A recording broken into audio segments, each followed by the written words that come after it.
Hey everybody, it's Ask Chef Christy, and we're here in my kitchen today, quarantine kitchen today, making a tart of spring greens, which is it's delicious and healthy and full of wonderful greens. So stick around, we're gonna make a tart of spring greens. Good morning everybody, it's a beautiful sunny Sunday morning, and I thought it would be a great time to make a tart of spring greens. And I just happen to have some baby kale that has been sitting in my fridge, getting a little older and not something that I want to use in my salad anymore, so I thought this would be a perfect way to use that up. And it's basically a variation on a quiche, and it's based on a medieval recipe, and it's a favorite. I just love this combination. It's got some currants or raisins. We're going to use raisins today to give it a little sweetness to counteract the bitterness of the spring greens. It's got great texture. You can add meat to it or not. I usually make this as a vegetarian dish. So we're going to make this today, and I hope you enjoy your tart of spring greens. Here are the ingredients for the tart of spring greens. I'm going to use this gluten-free pie shell, and if you can see, it's not a deep dish pie shell, and that's going to affect how many eggs I use, because I know that my standard 3 egg to 1 cup of milk recipe is going to overflow this pan, so I'm only going to use 2 eggs for that. I've got my aging baby kale, and it's fine. It's a little yellow, but not really what I want to eat just fresh anymore, but it would be perfect in this quiche tart. The original medieval recipe calls for currants. Don't have any currants here in quarantine kitchen, so I'm going to use raisins. They work just as well. The biggest difference that I can tell between using currants and raisins is that the currants are smaller, and so they give just a touch of sweetness, which is perfect. You don't want it to be overpoweringly sweet. There's no other sugar in this. It's not a sweet dish. And the size of the currant gives you that perfect little burst of sweetness. And the raisins are good. They're a little bigger. You get a little bit more. It's not terrible, but that would be the big difference in using the different types. What we get here in the United States is Zante currants, which is just tiny little champagne grapes anyway. It's not really a currant. So a raisin's a raisin. So I've got my gluten-free pie shell and my spring greens and my raisins. I've also got a knob of ginger root. And I've got, like I said, I'm going to use 2 eggs. These are farm-raised eggs, and they're on the large side. And I've put in some powdered ginger, powdered nutmeg, black pepper, and I think that's it. That's all I have put in there so far. And then a cup of dairy, and in this case, I'm making this with an almond coconut milk, an unsweetened almond coconut milk. Works fine with milk, works great with cream. You can add an optional ½ cup of sour cream if you want to up the creaminess for usual quiche. So that's my usual quiche mix since way back when I was making quiches for TGI Fridays. 3 eggs, 1 cup of milk, ½ cup of sour cream, salt, pepper, and nutmeg, and that's your basic custard recipe. So the first thing I'm going to do is pre-bake my pie shell. Then I'm going to saute my greens so that they wilt. And then I'm going to assemble everything in there, and then I'm going to put it in the oven. Now, the original recipe calls for cheese. Do I want to put cheese in this? I'm going to think about that. I may or may not want to put cheese in this. I may want this to be dairy-free. I'll think about that, and as I put it together, I'll make that decision.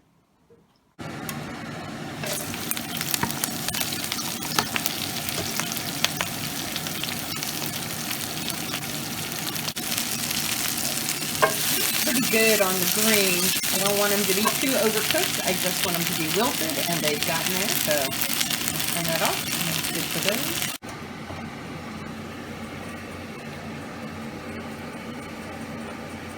At this point, I have pre-cooked my pie shell. I have sauteed off my baby greens, and I have arranged them in an even layer around the bottom of my pie shell. I'm going to take my raisins, and I'm going to sprinkle them around. I don't want too many. I don't want to overpower it. In fact, I probably have too many here. So 1/4 cup is what you really want. That's about a lot. You might go more with the smaller currants, but these are the bigger raisins, so we're going to just go a little bit of less is more here. Yeah. That looks good. Okay, I changed my mind about the cheese because I remembered I had these goat cheese crumbles, and I think goat cheese and greens go really nicely together. So I'm going to kind of sprinkle that liberally around. And when I do quiches, I like to make sure everything kind of mixed down in. I don't like to get that dome of cheese crust across the top.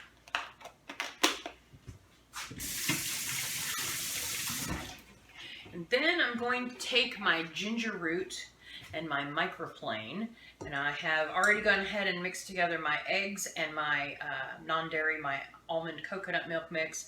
And again, I've got nutmeg and ground ginger and salt and pepper in there. And now I'm going to take my ginger root, and I'm not even going to peel my ginger root because when I use my microplane, I don't have to do that.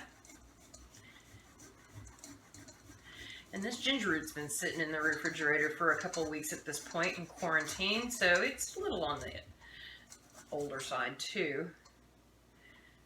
And not get all those long hairs going down in there.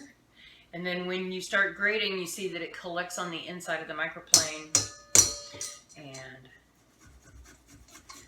just tap the microplane and it falls down into your stuff. If you don't have a microplane, this is a great tool to have. It's really good for ginger, for cinnamon sticks, for grated cheese, for chocolate, for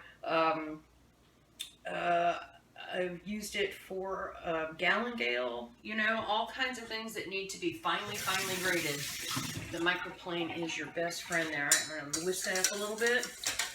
And remember I said that I didn't do my usual custard mix.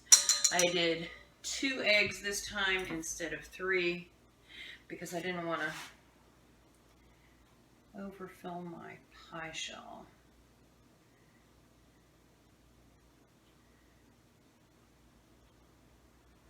Got my oven. I preheated my oven to 400 degrees first to pre-cook my pie shell, and then I turned it down to 325 to cook my tart.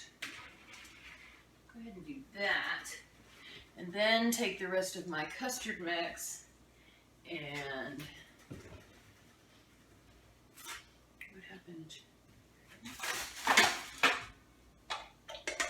That's what I had my milk in a little earlier. And fill the rest of it. There it goes. I'll take it in there and then I don't have to worry about it spilling on the way into the oven. Okay. That's it. I'm going to put that in there I'm going to let it go for 35 minutes and then I will check it. It may need a little extra longer than that. And then we will see what happens when we cut into our Tart of Spring Greens. Time to check our tart. See if it's ready to come out of the oven. Oh, that looks beautiful. Those farm fresh egg yolks are so golden. It makes the whole custard really beautiful. Really, it makes you understand why medieval cooks would use egg yolks like that to turn food golden, because it's such a beautiful color. All right, we're going to let that rest for a little while and come back and cut it. Our Tart of Spring Greens is out of the oven now. It's cooled off a little bit, so it had a chance to set. It set up really beautifully. And I gotta say, this is a commercial gluten-free crust, and it's great. It's done a really good job. So there's my cross-section, my Tart of Spring Greens. And I'm gonna go ahead and take a bite of this.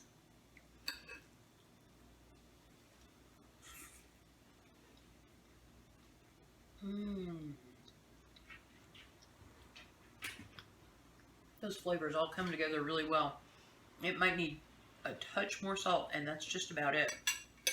And I'm going to let this chill, and I can eat this for breakfast tomorrow morning and for lunch.